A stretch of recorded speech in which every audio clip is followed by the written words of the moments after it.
আজকে আমাদের রেসিপি হলো গরু গোস্ত ভুনা করা বা গরু গোস্ত ভাজি করা।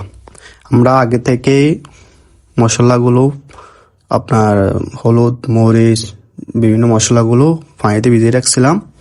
এখন আমরা রান্না শুরু করব। প্রথমে আমরা তেল দিয়েছি, আপনারা দেখছেন। তারপর তেলের পরে আমরা কাঁচামরিচ দিলাম, তারপর দিলাম যে পেঁয়াজ।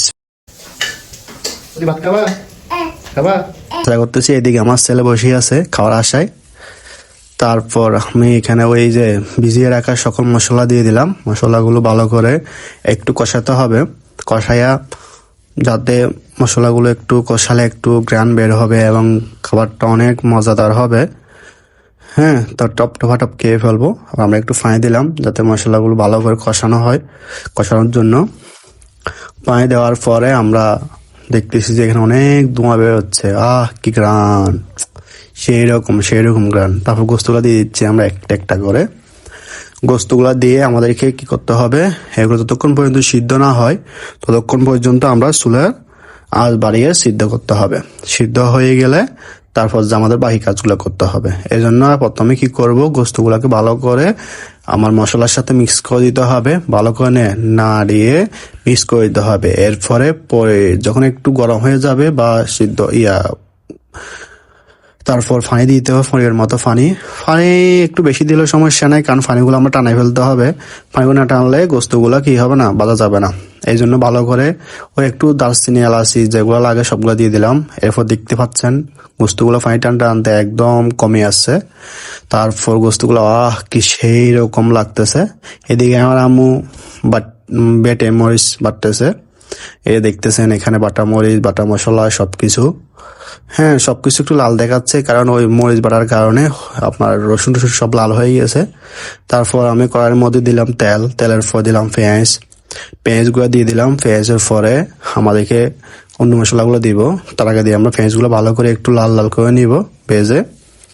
এদিকে অন্য পাশে গোস্তগুলো একটু গরম করতেছি। গোস্ত গ্রানে যেন মৌ করতেছে পুরো রুমটা।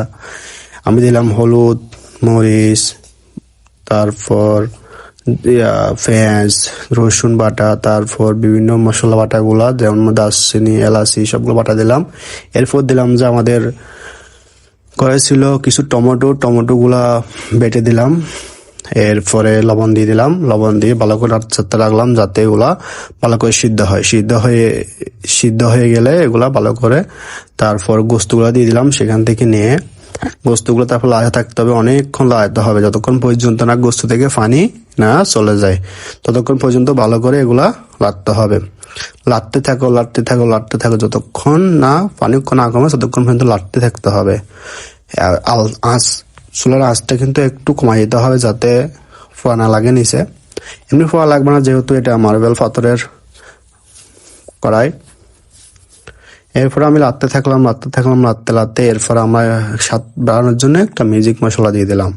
আমি সাধারণত সবগুলো তরকারিতে ম্যাজিক মশলা ইউজ করি। আমার থেকে ম্যাজিক মশলাগুলো মজা লাগে। আপনারা না ইউজ করলেও ভালো হয়, কারণ ম্যাজিক মশলা শরীরের জন্য অনেকটা ক্ষতি করে। এরপর দেখতে পাচ্ছেন যে আমাদের গোস্তগুলা এরকম হয়ে যাচ্ছে। কি মজা, গোস্তগুলা একেবারে মোমো করতেছে পুরো রুম, সেই রকম গ্রান। লাস্টে আমরা কি করবো, ধনিয়া পাতা দিয়ে দেবো যাতে গ্রানটা একটু ভালো হয়, আর স্বাদটা যত একটু বেশি লাগে। এরপর আমাদের খাওয়ায় নিয়ে নিলাম ভাতের পাশে গোস্তগুলো দেখেন অনেকটা একেবারে সেই রকম। পাশে ছিল যে আমাদের রসুন দিয়ে মরিচ বাটার সাথে মিক্স করে করলো। তারপর এগুলা দিয়ে গরু গোস্ত ভাজি ভাত খেতে গরম সেই মজা।